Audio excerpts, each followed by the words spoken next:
BodyBags, where horror lies. Hey, what's going on, everybody? Welcome back to BodyBags. It's week 155, and Bourgie86 here doing a fill-in review for 1993 Horror Freak Reviews. Sadly, her internet was having problems again. She's sorry again, guys. She should have them all fixed for you guys next week. The internet is a crazy thing these days. I know personally. Now, the film I got for you guys today is a film that was actually released today through Wild Eye Releasing. And it was one that really caught my interest when they actually sent it to me to review. And I really love the cover art on it. And I really love the title of it. And the title, of course, goes by The House on Cuckoo Lane. Love that cover art. One thing, though, this actual cover art doesn't actually happen in the film. Spoiler alert, though, the film's not that bad. The main plot of this one, we're introduced to our main character of Sean, who's actually a cinemaphile, which collects movies and stuff, ironically, you know. And what Sean's main thing that he wants to collect in his collection is this VHS tape. He actually collects a lot of like different platforms of media. I'll get more into that later in what I think about the film. And the one thing that he wants is this legendary VHS tape that he's been hearing about in articles and rumors with his cinema buddies, and it goes by the title of The House on Cuckoo Lane. And what he's been hearing about this tape, that it's like a genuine snuff film. So he ends up first trying to track it down through like the back catalogs, like video traders. And then he ends up contacting this other video trader known as the Hawk. And pretty much when he questions the Hawk about this tape, is don't even bother with it. It's not that great anyways. But his mind has become like obsessed with like seeing this videotape.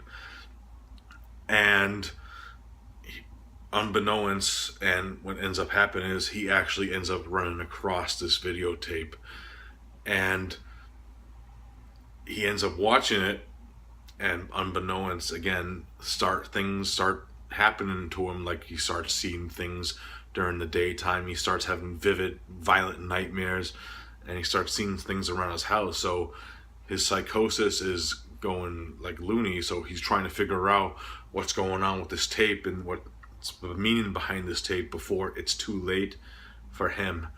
That's pretty much the main plot of the film without giving too much away about the ending. Now, when I was first watching this film, I just was thinking of like two things that this film reminded me of right away.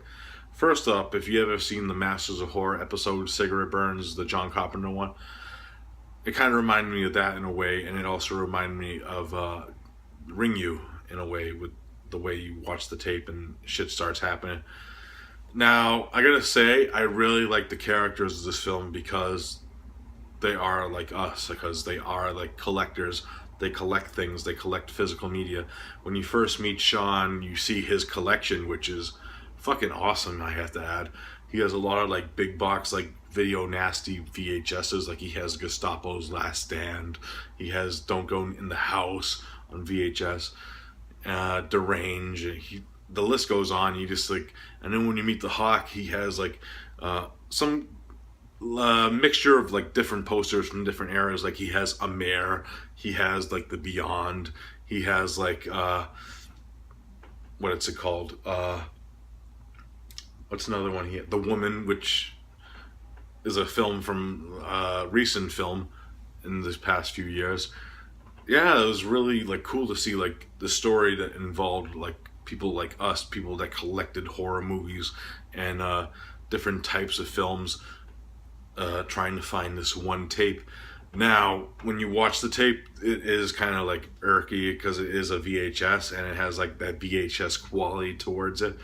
And I really liked that because it brought back memories of like the stories I heard. Like I never actually collected like videotapes like that through the video trade-ins, but I heard about like the Video Nasties documentary. I watched that when a lot of people like trade and like try to collect all the video nasties back in the day. That's what it pretty much reminded me of. And I really like that about it. And yeah, like I said, he doesn't just collect VHS, because he also had some laser discs, my bad, in the collection. And he also had like a few like a lot of like DVDs, Blu-rays, like most noble collectors have like all that stuff.